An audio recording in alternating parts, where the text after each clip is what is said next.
You're listening to the Corbett Report.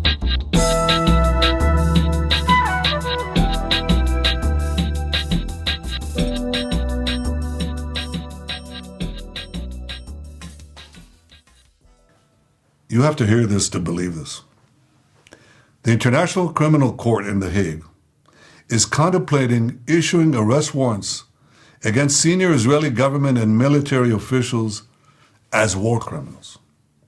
This would be an outrage of historic proportions. International bodies like the ICC arose in the wake of the Holocaust committed against the Jewish people. They were set up to prevent such horrors, to prevent future genocides. Yet now, the International Court is trying to put Israel in the dock. It's trying to put us in the dock as we defend ourselves against genocidal terrorists and regimes, Iran of course, that openly works to destroy the one and only Jewish state. Branding Israel's leaders and soldiers as war criminals will pour jet fuel on the fires of anti-Semitism, those fires that are already raging on the campuses of America and across capitals around the world. It will also be the first time that a democratic country fighting for its life according to the rules of war is itself accused of war crimes. Israel is not even subject to the court's jurisdiction, and it has an independent legal system that rigorously investigates all violations of the law. Rather, this ICC attempt is an attempt to paralyze Israel's very ability to defend itself. The government and people of Israel reject outright this grave threat to our security, this grave threat to our very existence. And I want to assure you, no ICC action will impact Israel's ironclad determination to achieve the goals of our war with Hamas terrorists. We will destroy Hamas's military and governing capabilities in Gaza.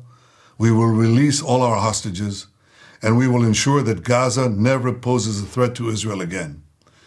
Israel expects the leaders of the free world to stand firmly against the ICC outrageous assault on Israel's inherent right of self-defense. We expect them to use all the means at their disposal to stop this dangerous move. 6 months after the terrible Hamas massacre of October 7th, 80 years after the horrors of the Holocaust, the Jewish state calls on decent people everywhere to reject this outrage by the ICC, to stand with Israel as we fight the barbarians of Hamas in Iran and as we work to secure a more peaceful world. Uh-oh. Looks like somebody's in trouble. Or is he? Yes, this is James Corbett of CorbettReport.com. You are tuned into the Corbett Report podcast here in May of 2024, specifically episode 458 of aforesaid podcast. Meet Benjamín Netanyahu, unconvicted war criminal.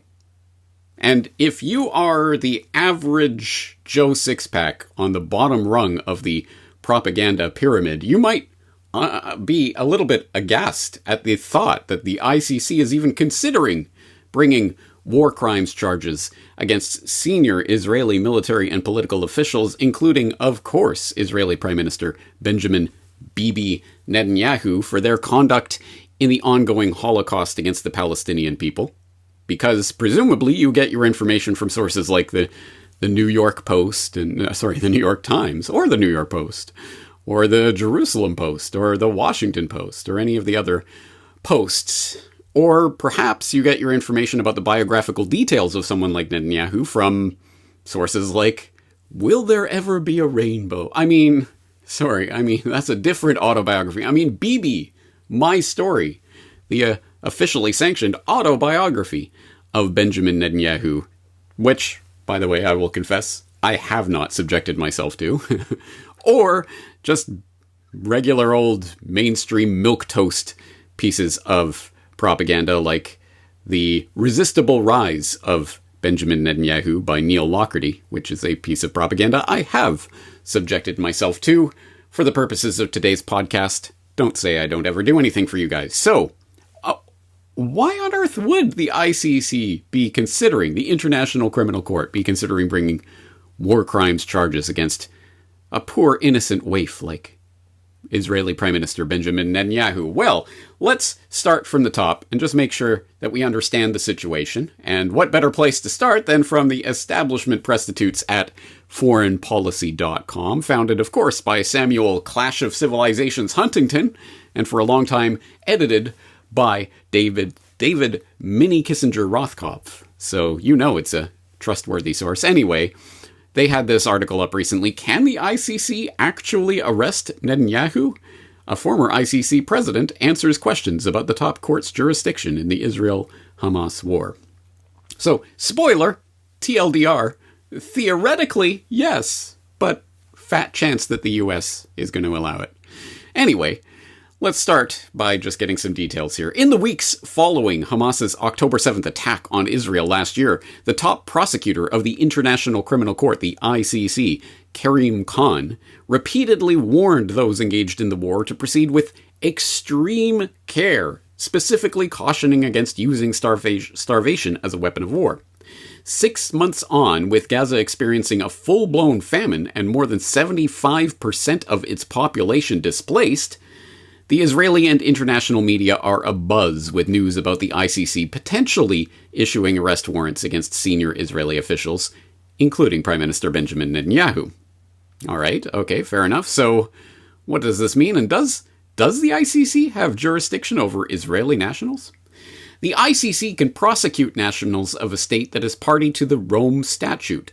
It can also prosecute crimes committed on the territory of a state that is party to the treaty, whether or not the defendant state is party to the Rome Statute.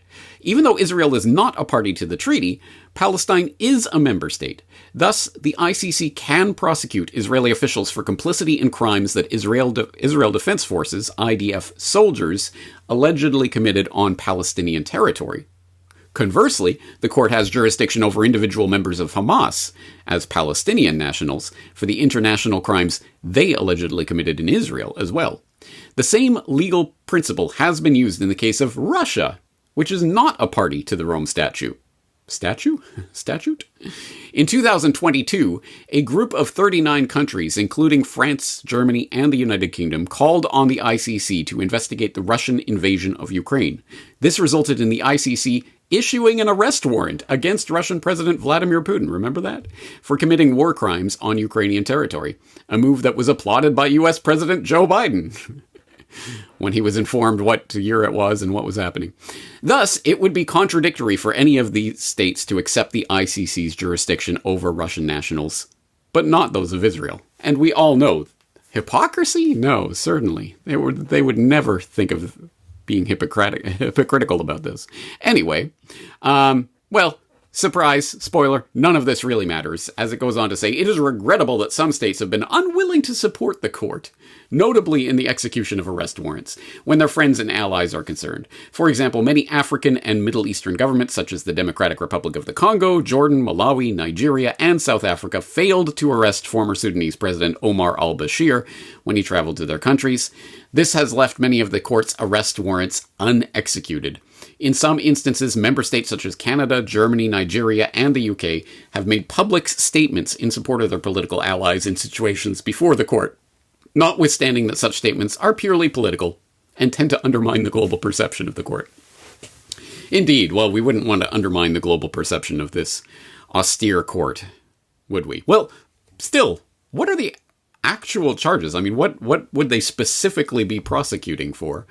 Well, the best I can come up with for you is from The Economist. Yes, the Rothschild Economist. Could the International Criminal Court indict Benjamin Netanyahu?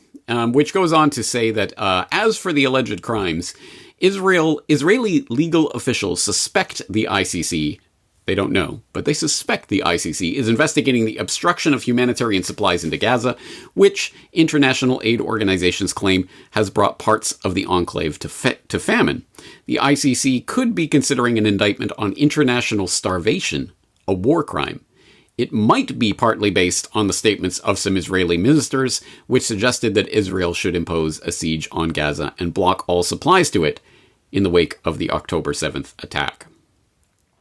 All right, so what do we know here? Not very much, because at least at the time that I'm recording this, whatever charges may or may not be forthcoming, or indictment may or may not be forthcoming, hasn't been issued yet. So we don't know what specifically is being investigated, or what the Israeli, even which officials might be under indictment, etc., etc.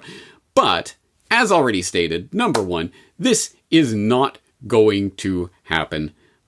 Bibi has already recruited Uncle Sam to step in and make sure that the ICC doesn't do anything. And there has already been threats of retaliation if they even think about bringing any war crimes charges. I'll put the link in the show notes if you need documentation on that. So, number one, it's not going to happen. But number two, would we even want the International Criminal Court to be the venue at which such charges are being laid? Not only is the ICC an inherently corrupt kangaroo court that only exists, or has only existed to this point, to prosecute African warlords and the occasional other baddie on the U.S. State Department hit list, like, say, Vladimir Putin. But it has done very little in terms of actually prosecuting real war crimes by, say, the Bushes or people like that. But beyond that, it is an institution whose very purpose is founding, its basic core precepts is to prop up the idea of a global judicial system that is going to be part of the cornerstone of a future proposed global governmental system. So no, we do not really want to be giving power or energy to something like the International Criminal Court and the entire system of global government that it portends. If you want more information about either of those two aspects of the court, its kangaroo court nature, I will direct you back to an editorial I wrote several years ago now on Victor's Justice, the truth about the International Criminal Court. And if you want more about how the ICC fits into that greater international judicial system framework on the path towards global government, I would suggest you check out or refamiliarize yourself with episode 261 of this podcast on international law. But having said that, okay, this particular story is almost certainly a nothing burger. I am not holding my breath and waiting to see Bibi in an orange jumpsuit sitting there in front of the ICC judges. I just don't see that happening as a real possibility. But let us use this moment at least as a teachable moment. It's an exercise in education, or possible education, for the average person who may be surprised that the ICC would even be considering such a move. So let's just imagine there is a universe in which there is some institution that could actually bring real war crimes charges with real teeth against someone like Benjamín Netanyahu and prosecute it to completion. What would that look like? What kinds of charges would be brought up? For what reasons? Who is Benjamín Netanyahu? Well, that's what we're going to explore today, friends. And I suppose this probably doesn't need to be told to the regular Corbett Report audience, but I will say it anyway. You are not going to find the answer to that question, who is Benjamín Netanyahu, from the trite TikTok packaged biographical summaries that you'll find from the corporate prostitutes. Born in Tel Aviv in 1949, Netanyahu spent several years during his youth living in the United States before returning to Israel at the age of 18 to join its military. And he thrived in the military. Netanyahu served as a captain of an elite commando unit called the Sayeret Matkal after being recommended by one of its members. His service ended in 1972, but that certainly wasn't the last time he would fight. He moved back to the United States to study at MIT. The death of his brother affected him immensely, as the violent death of anyone's brother would. But it also enlarged his sense of purpose. The early 1990s saw Netanyahu's entry into Israeli politics as a member of the Likud party. His rise within the party ranks was swift, and by 1996 he became the youngest person ever to be elected as the Prime Minister of Israel. Yada, yada, yada, etc., blah, blah, blah. I'm sure you know by now how that sort of turgid, mainstream, high school essay level hagiography goes by now, but if not, by all means, follow the links in the show notes to all of those sources, and you can explore from there to find other mainstream, rather dull presentations of Benjamin Netanyahu's life. But I trust that once you do so, you will come back to the exact same spot, asking the question, so who is Benjamin Netanyahu really? Well, to answer that, let's go back to the beginning. And no, by the beginning, I don't mean the moment of his birth in Tel Aviv or anything of that sort. No, I mean the beginning of the birth of his political career, not in Israel, but in the United States, and as an American political figure representing Israel in America, because I think that's highly pertinent to where a lot of Netanyahu's political base and support comes from, and how he got into the position of power that he did in Israeli politics was via the back door, in a sense, through American television appearances. Specifically, I think of course, he was a figure that was featured in the 1980s. He was the Israeli ambassador to the United Nations, etc. So he had some experience in front of the cameras, and he had been an self-proclaimed expert on terrorism, founding his Terror Institute in the name of his brother after his brother's death, which we'll get into later. But he had something of a presence. But it wasn't until precisely the evening of January 18th, 1991, which I'm sure you will recognize was the early hours of the beginning of the first Gulf War, there in 1991, as Saddam's Scud missiles were threatening Israel, and you had those brave CNN reporters donning their gas masks to continue reporting from the front lines. Well, there was a dramatic interview that was conducted by CNN correspondent Linda Scherzer of Benjamin Netanyahu that was conducted, bizarrely enough, theatrically enough, in gas masks, just to really bring it home for the viewer just how dangerous the situation was, in which, well, Netanyahu very dramatically made some statements that really marked the beginning of his entry into the public consciousness in the United States and the world. You were asked a little earlier, before the air raid started, what you expected Israel's response would be, what your reaction was to the President's comments earlier tonight. Can you repeat them for us now? I must say that this is the darnest way to conduct an interview, if, to borrow a phrase. But of course, what it does demonstrate, I think, in a fairly dramatic way, is the kind of threat we're facing. Now, we would like to see that threat removed, and we will take the actions that are necessary to remove it. I cannot tell you when, I cannot tell you where, I cannot tell you how, but we will make sure that Israel is safe. Again, Reed, as I mentioned earlier, it is quite difficult to speak through these masks. The country has been advised, and we as well, to go into a sealed room, which we have prepared in our office. I think that perhaps it might be a wise idea for us to do that now. Riveting television, indeed. And of course, it did captivate the audiences of CNN, the credulous believers in the MSM, there in January of 1991, and did catapult Benjamin Netanyahu from a rather low-level apparatchik in the Likud party there in Israel into a position of international prominence, which certainly helped in his rise to political prominence in Israel. But let's back up the truck a little bit and find out a little bit more about the family history of Netanyahu, because I think it is pertinent to what we are studying today. Well, as most biographies of Benjamin Netanyahu will start with, Benjamin Netanyahu was the son of Benzion. Netanyahu? Question mark? Well, Netanyahu itself is a name that was adopted when the family Hebraized their name on their journey to Israel. But at any rate, Benzion Netanyahu was Benjamin Netanyahu's father, and someone notable and often mentioned in the Israel history books on his own right. And we can get that, for example, from something like this. Likud's late grandfather from Tablet Mag. It's the children of Irgun fighters who are known as princes of the Israeli right, but Benjamín Netanyahu was a scholar, not an underground militant. And this goes on to say that as a young immigrant living in the land of Israel, Benzion moved from Poland in 1920 at age 10.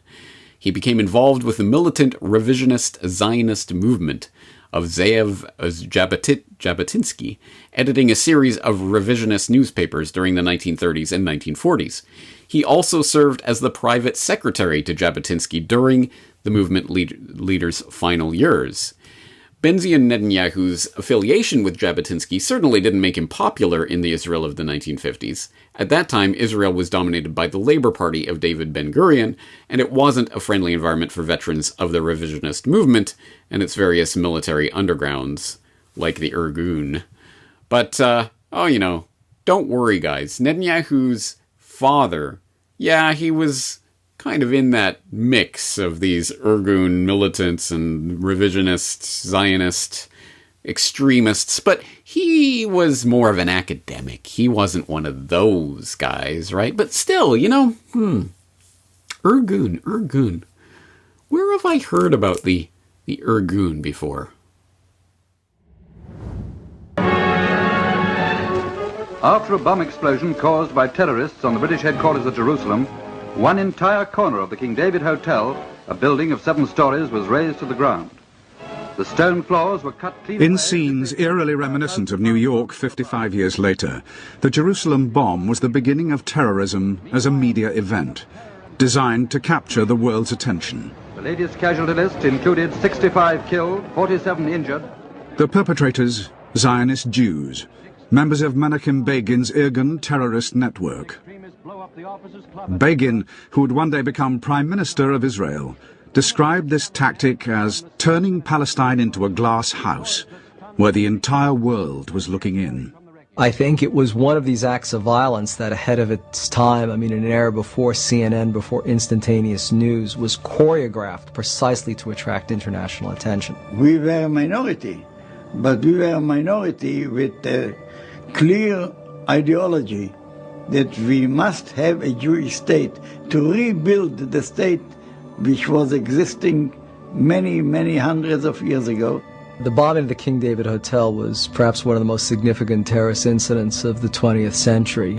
For many decades, it actually held the infamous record of having killed the largest number of people. In a fight for liberty, you have always those who are more, call them extreme, or more adamant, or call them staunch, and they want it immediately, not to wait for the Messiah. Oh, that's right. That Irgun, Zionist paramilitary organization that explicitly and consciously used acts of deadly terrorism in their quest to establish a homeland for the Jewish people in Palestine. And in the time of that attack on the King David Hotel in 1946, that organization was being led by Menachem Begin, future Israeli Prime Minister. And as was noted, the King David Hotel bombing stood for many decades with that grisly record of deadliest terrorist attack in the world.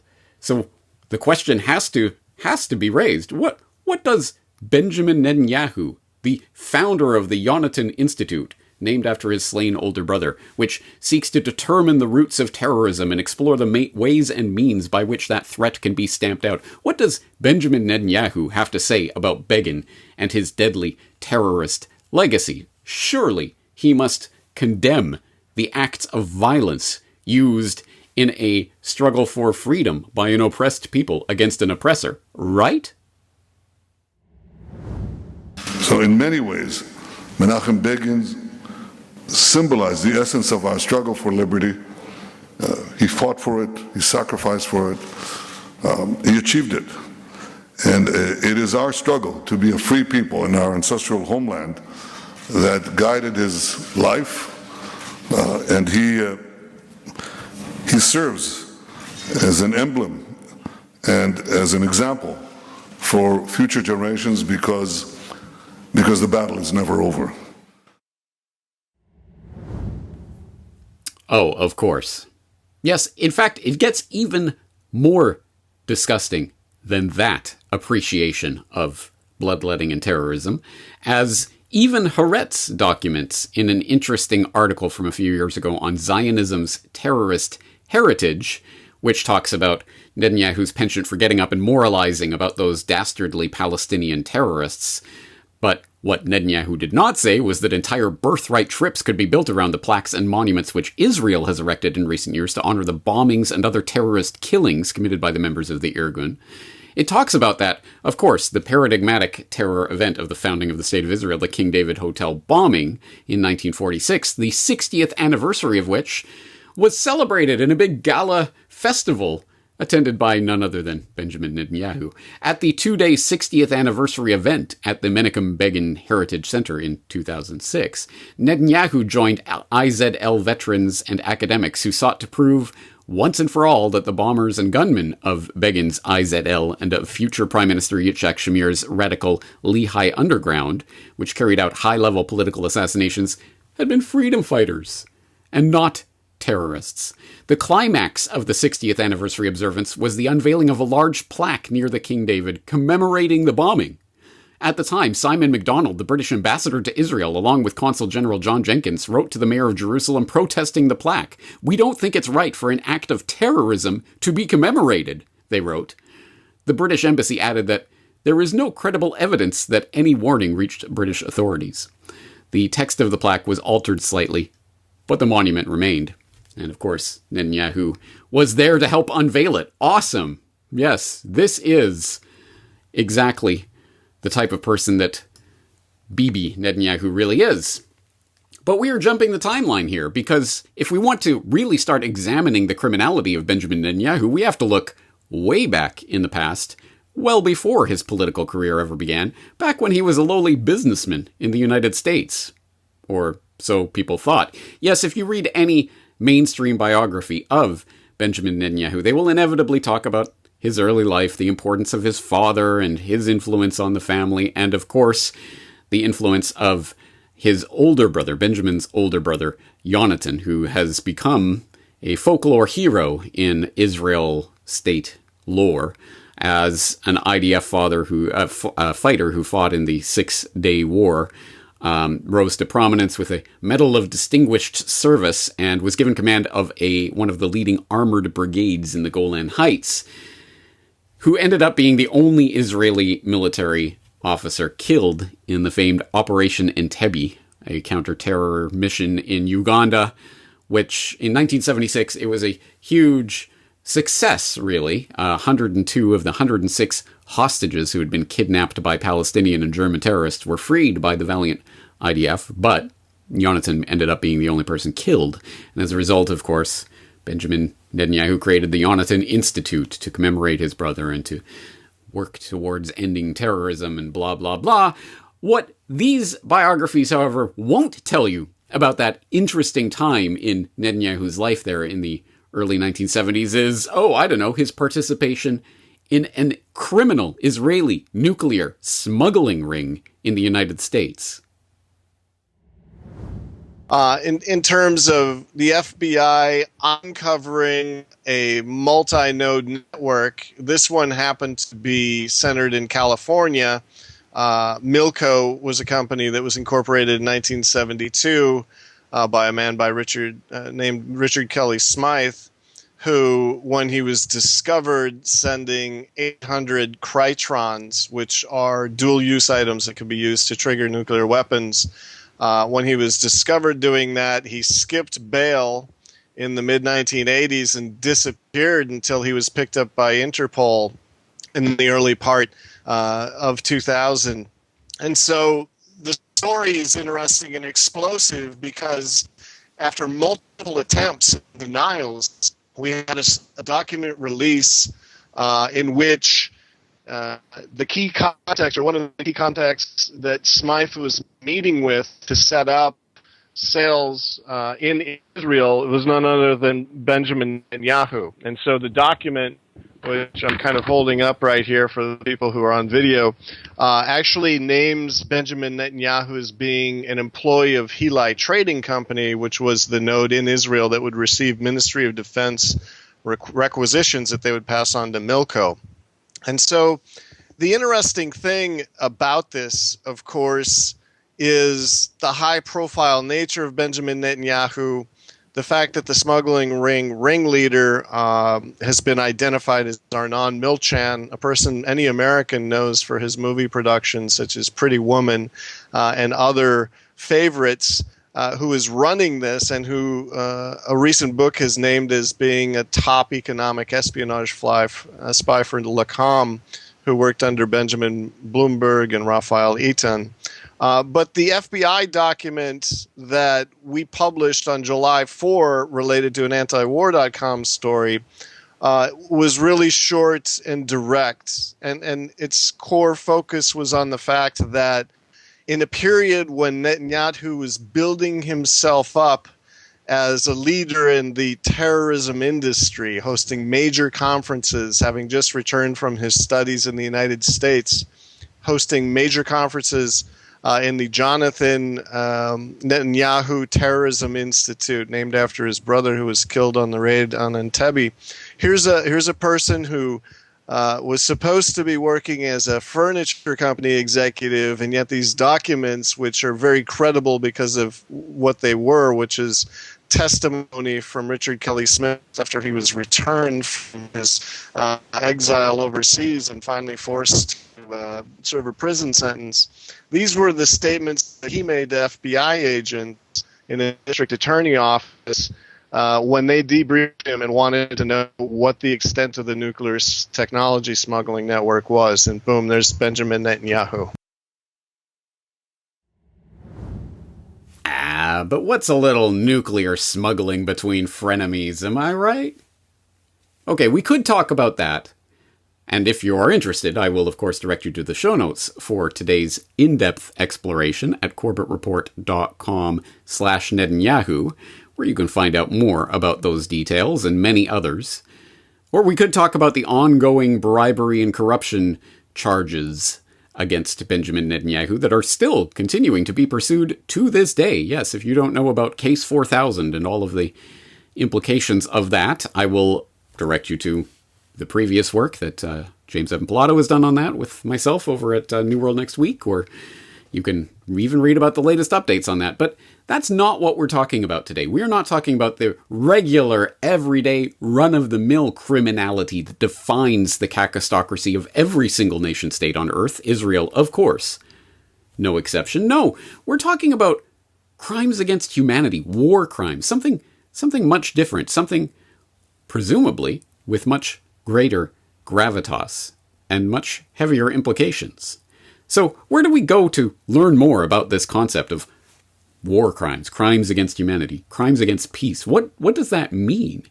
Well, let's take it from the horse's mouth. And in this case, we're going to talk about, of course, the Nuremberg trials and the Tokyo trials, those examples of exemplars of international justice that were set up after World War II explicitly so that we would not have victors' justice in the wake of World War II like we had with the Versailles Treaty at the end of World War I. No, this was going to be a proper establishing in law, in the principles and guidelines for future generations of the proper rule of conduct on the international stage, so we will never again have crimes against peace, crimes against humanity taking place, or at least not in a way that they would not be prosecutable.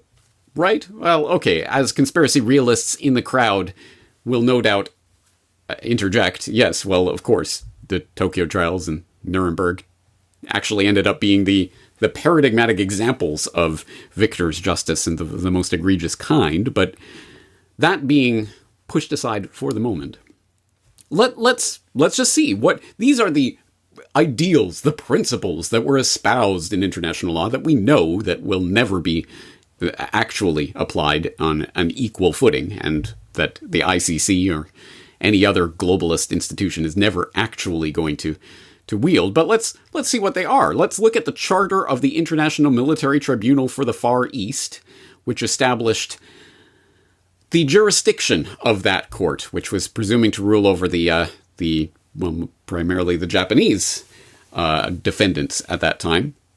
And it's Article 5 notes jurisdiction over persons and offenses. The tribunal shall have the power to try and punish Far Eastern war criminals who, as individuals or as members of organizations, are charged with offenses which include crimes against peace. The following acts, or any of them, are crimes coming within the jurisdiction of the tribunal for which there shall be individual responsibility. So, let's see if Benjamin Netanyahu might be guilty of any of these types of crimes. Number 1, crimes against peace, namely the planning, preparation, initiation, or waging of a declared or undeclared war of aggression, or a war in violation of international law, treaties, agreements, or assurances, or participation in a common plan or conspiracy for the accomplishment of any of the foregoing. Number 2, conventional war crimes, namely violations of the laws or customs of war. And number 3, crimes against humanity, namely murder, extermination, enslavement, deportation, and other inhumane acts committed before or during the war, or persecutions on political or racial grounds in execution of or in connection with any crime within the jurisdiction of the tribunal, whether or not in violation of the domestic law of the country where perpetrated. Leaders, organizers, instigators, and accomplices participating in the formulation or execution of a common plan or conspiracy to commit any of the foregoing crimes are responsible for all acts performed by any person in execution of such plan.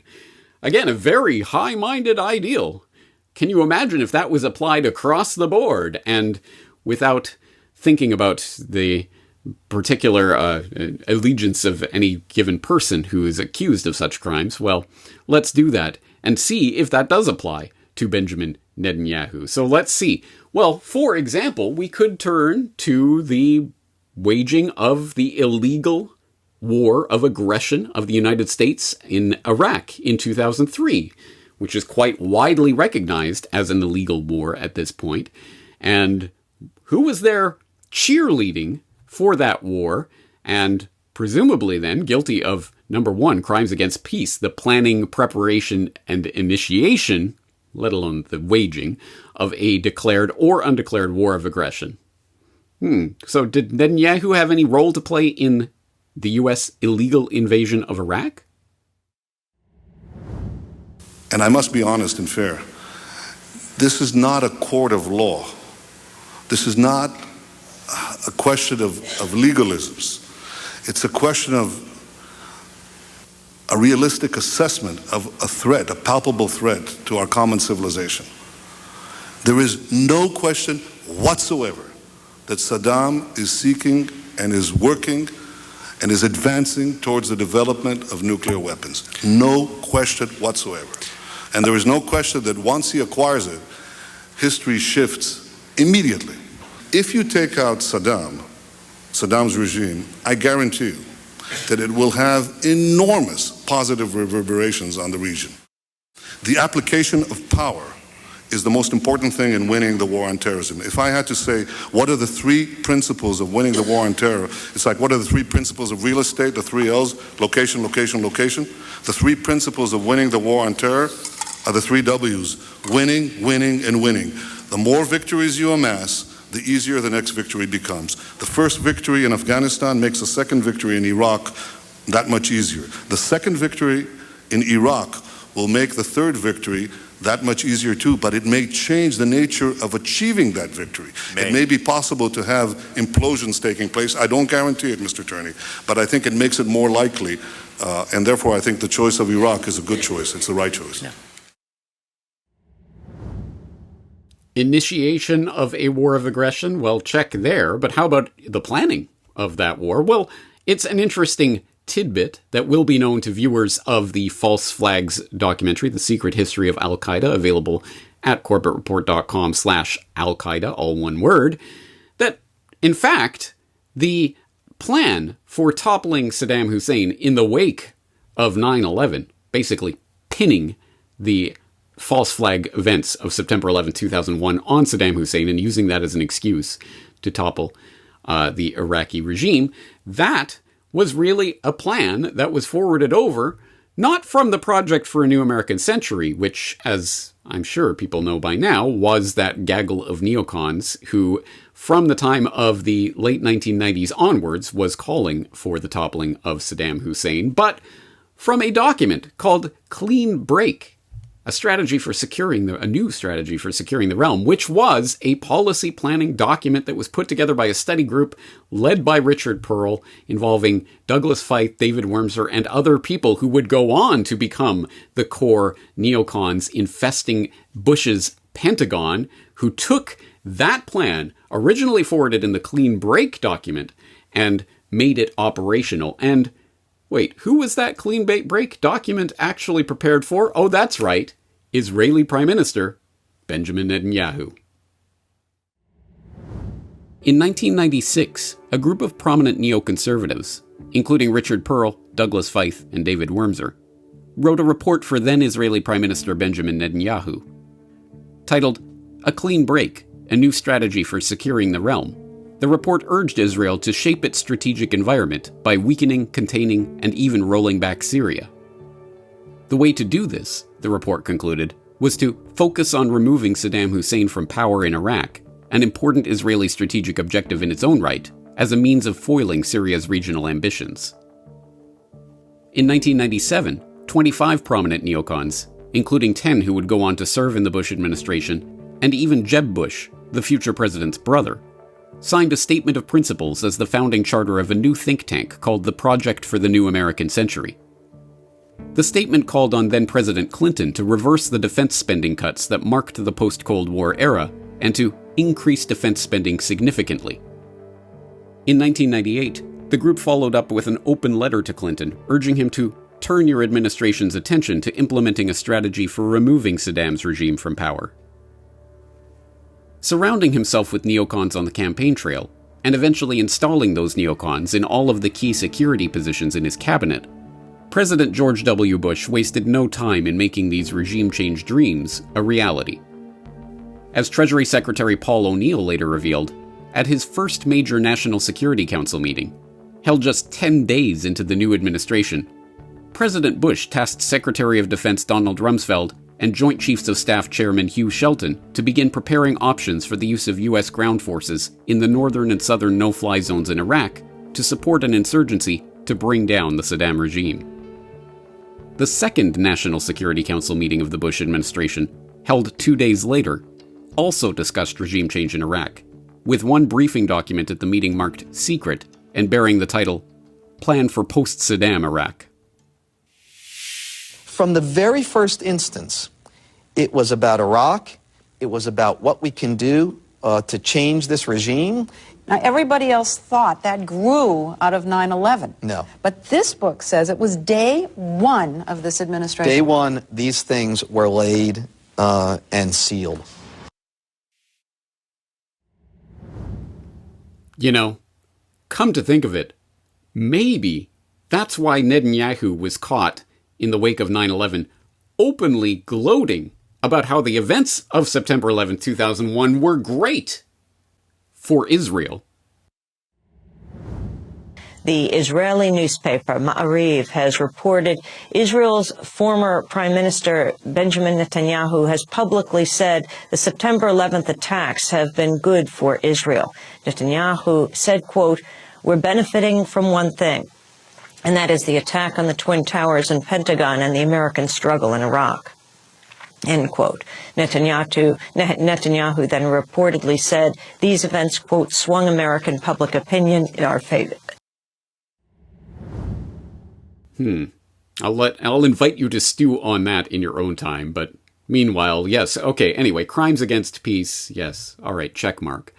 But what did unconvicted war criminal Benjamin Netanyahu learn from the lessons of the Iraq War? That it's wrong to call something preemptive self-defense as a way of masking the reality of an illegal war of aggression? No. That it's a sin to slaughter untold scores of men, women, and children, and to decimate a country, ruin its infrastructure, and set it on a path towards destruction in the interests of pursuing your own geopolitical objectives? Hardly. No. No, the lesson that Netanyahu learned from all of that was that, hey, all of that's a really effective strategy. And so he doubled, tripled, and quadrupled down on that strategy in the ensuing years in what became an escalating series of ever more cartoonish and outlandish presentations, essentially attempting to wag the U.S. dog into an illegal war of aggression against Iran. If these are the facts, and they are, where should a red line be drawn? A red line should be drawn right here.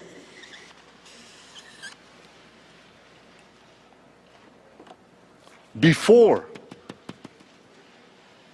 Iran completes the second stage of nuclear enrichment necessary to make a bomb. Ladies and gentlemen, history has placed us at a fateful crossroads. We must now choose between two paths. One path leads to a bad deal that will at best curtail Iran's nuclear ambitions for a while. But it will inexorably lead to a nuclear-armed Iran whose unbridled aggression will inevitably lead to war. The second path, however difficult, could lead to a much better deal that would prevent a nuclear-armed Iran, a nuclearized Middle East, and the horrific consequences of both to all of humanity. A few weeks ago, in a great intelligence achievement, Israel obtained 0.5 ton of the material inside these vaults. And here's what we got. 55,000 pages. Another 55,000 files on 183 CDs. Everything you're about to see is an exact copy of the original Iranian material. Above all, Iran must face a credible nuclear threat. As long as I'm Prime Minister of Israel, I will do everything in my power to prevent Iran from getting nuclear weapons.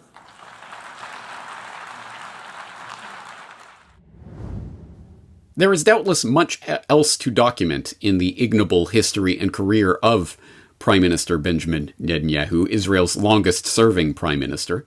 But for the purposes of today's war crimes indictment, the most pertinent would be his behavior towards the Palestinian people. And it's in that context that we can turn back to that charter for the International War Crimes Tribunal in the Far East, which noted crimes against humanity, namely murder, extermination, enslavement, deportation, and other inhumane acts committed before or during the war, or persecutions on political or racial grounds in execution of or in connection with any crime within the jurisdiction of the tribunal. To note that as Israel's longest-serving prime minister, Benjamin Netanyahu has overseen the expansion of the illegal settlements in the West Bank and the expansion of the apartheid state that Israel now documentably is. Israeli Prime Minister Benjamin Netanyahu has vowed to annex Jewish settlements in the occupied West Bank if re-elected next week. The statement he made in an interview with an Israeli television channel marks a policy turnaround. Netanyahu has promoted Jewish settlement expansion in his 4 terms as prime minister, but until now, he's refrained from presenting plans for the future of the West Bank settlements, which are widely considered illegal under international law. עם הסדר, בלי הסדר, מדינת ישראל חייבת לשלוט ביטחונית על כל השטח מערבית לירדן. זה תנאי הכרחי. וזה מתנגש עם רעיון הריבונות. מה לעשות? The Israeli government's ambition for the Palestinian territories comes as no surprise to Hafez Harani. This Bedouin's farm is in Masafa Yatta, the West Bank, on the edge of the Negev desert, and on the front line of an Israeli land grab for years now. The 7th of October attacks turbocharged that process. We've been filming with the Haranis over the course of the last 14 months. watched an empowered group of settlers next door move away from sticks and stones to assault rifles. The Harani's cousin shot in the stomach. The family and what's left of their farm now staring down the barrel of the gun.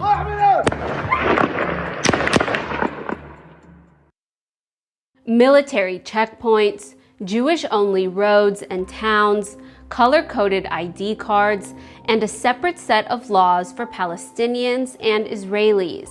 This is the reality of life for millions of Palestinians living under Israeli control.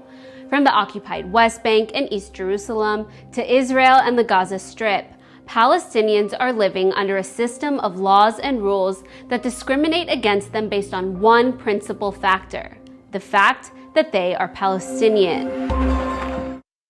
This morning, a top former Israeli general went on national radio in Israel to say there has been absolute apartheid in the occupied West Bank for the past 57 years, and even compared the situation there with Nazi Germany.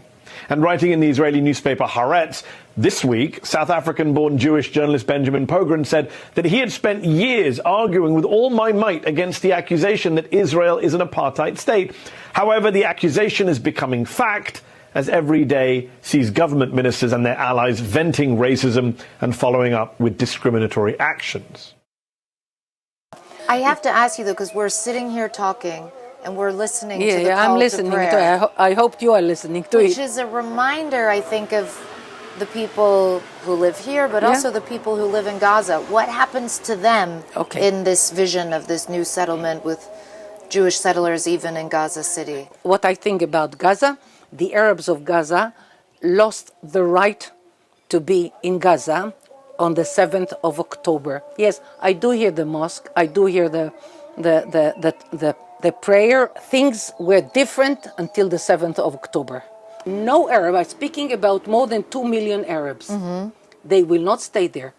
We, Jews, will be in Gaza. That sounds like ethnic cleansing. Okay.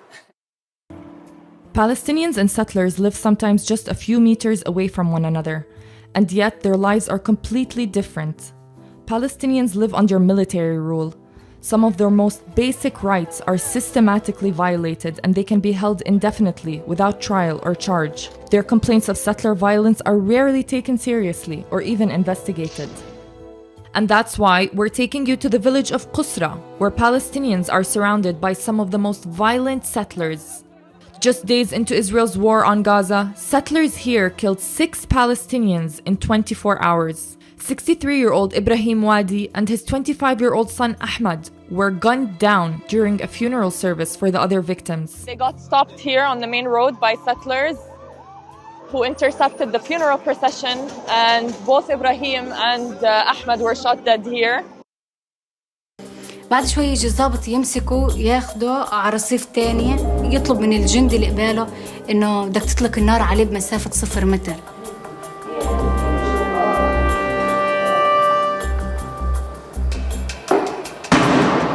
فأنا صرخت، هاي كانت أكبر يعني لحظة لإلي خوف.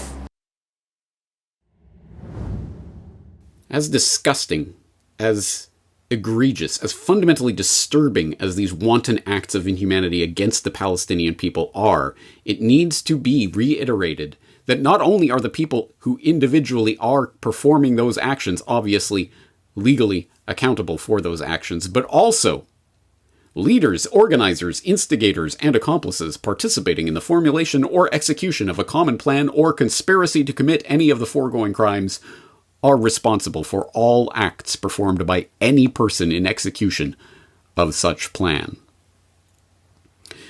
Well, as disturbing, as disgusting as those actions are, it's only the thin edge of a very large wedge presided over by the instigator, planner, formulator of those actions, Israel's longest-serving Prime Minister, Benjamin Netanyahu. And that is where we broach the other broad category of crime that falls under the purview of these international military tribunals, so-called conventional war crimes. A misnomer, of course, because there's nothing conventional about these crimes at all. They are fundamentally sickening. Now, we could look at many examples of conventional war crimes that have taken place under the stewardship of Prime Minister Benjamin Netanyahu and his many, many years in office. But let's look, for example, at the 2014 Operation Protective Edge, announced by Netanyahu, which, unlike previous examples of Israeli military incursions and war crimes committed against occupied Palestine, actually started to get attention even in the controlled corporate media, even in the United States, let alone elsewhere in the Western world, for the absolute wanton criminality of the acts that were being performed in the waging of that war. Today we expanded our operations against Hamas and the other terrorist groups in Gaza. We'll continue to protect our civilians against Hamas attacks on them. Now, Hamas, by contrast, is deliberately putting Palestinian civilians into harm's way. It embeds its terrorists in hospitals, in schools, in mosques, apartment buildings throughout the Gaza Strip. Hamas is thus committing a double war crime. It targets Israeli civilians while hiding behind Palestinian civilians. This operation could take time. We're resolved to defend our families and our homes. Well, just a little while ago, Israel announced the name for this operation. It's calling it Operation Protective Edge. And immediately after that announcement was made, there were 2 airstrikes on Gaza, one down near the Egyptian border and one in central Gaza. Now, our sources in Gaza tell us these are houses probably belonging to militant leaders. And this represents something of a change of tactics. Until now, Israel has been striking areas where missiles were being launched from, or facilities, training facilities and whatnot, belonging to Hamas and other militant groups. So really, these are just the opening salvos. When Israel gives a name to an operation, it means that it's serious. Some of the bravest victims of the conflict between Israel and Hamas are Gaza's children. The territory is young. About 40% of the population is under 15. That means many of the strikes have hit people like Ahmed Bouslech, who was only 8. He was standing with his family waiting to be evacuated by bus out of a UN shelter that was under attack when an explosion hit the courtyard. This is one of many cases Palestinians want the UN to investigate. International activists searching for the dead and the wounded during a brief ceasefire. In the green T-shirt, a 22-year-old local man, Salam Shamali, looking for relatives. A shot rings out, apparently from an Israeli sniper. Salam was hit, but was still calling out, still alive. After 2 more shots, he was dead. 3 weeks of fighting have left at least 1,400 Palestinians dead, mostly civilians. One of the latest casualties, a Palestinian baby girl born Monday after her mother was killed. The child did not survive. Israel says 56 of its soldiers and 3 civilians have been killed. Today, the Israeli Defense Force has again released footage purporting to show airstrikes aborted due to the proximity of children and other civilians. But for all their boasts of humanitarian bombing, children and civilians comprise the vast majority of the 200 killed and 1,400 injured here in just 9 days.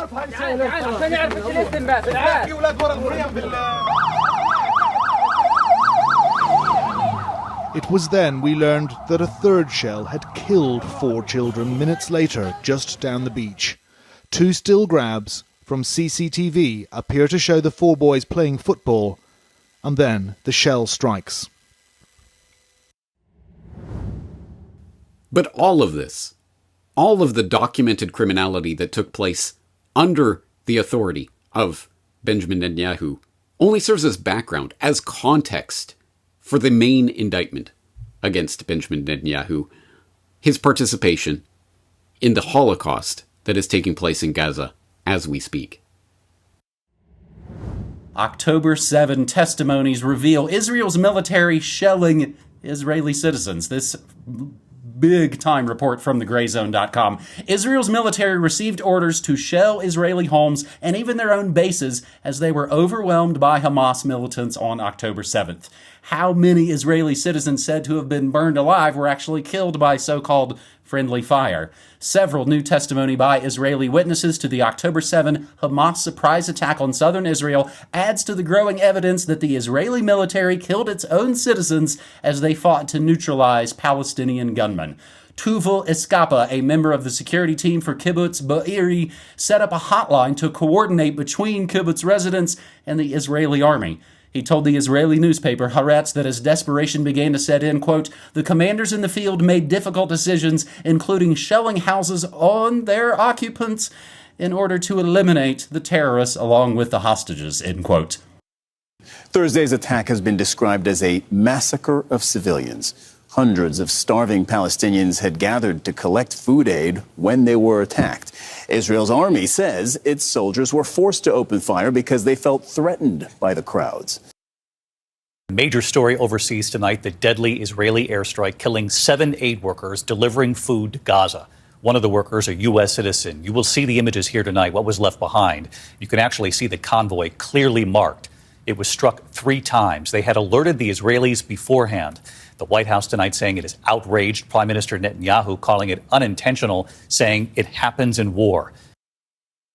They cite specific instances, including one that the report itself cites. There you see on the Jabalia refugee camp in October. The report says that killed dozens of children and wounded hundreds as an example of a violation of international humanitarian law. The argument there is that Israel should face consequences, says Charles Blaha, who's a former career Foreign Service officer who worked in the State Department's office that monitors if countries comply with international humanitarian law. What have they done to deserve this? A woman cries out as people gather around those who died following an Israeli airstrike on a camp in central Gaza, where the grief and heartache is palpable. Enough. Find a solution for us, this man says, surrounded by the ruins of his neighborhood. High above the nearly unnavigable landscape of this war-torn region, more aid is being dropped down in hopes of saving people from starvation, few as that may be. We must act now before it is too late. While several hundred aid trucks were allowed into Gaza on Wednesday, aid organizations say a growing number of infants are on the brink of death as their tiny bodies struggle to function. Now, all of this orgy of evidence that we have been looking at today, is still only scratching the surface of the criminality of the Netanyahu regime. But I trust that it at least goes some way towards answering that question. But why would the ICC indict poor old Bibi Netanyahu? As always, I exhort you not to listen to me or anyone else or take anyone's word for any of this. All of the sources, all of the documents, all of the videos, everything that I have cited today will be in the show notes at corbettreport.com/Netanyahu. So the ball is now in your court to start engaging with this material and coming to your own conclusions about the guilt of someone like Benjamin Netanyahu. He certainly isn't the only unindicted war criminal in the world, but he is one of them. That's going to do it for today's exploration.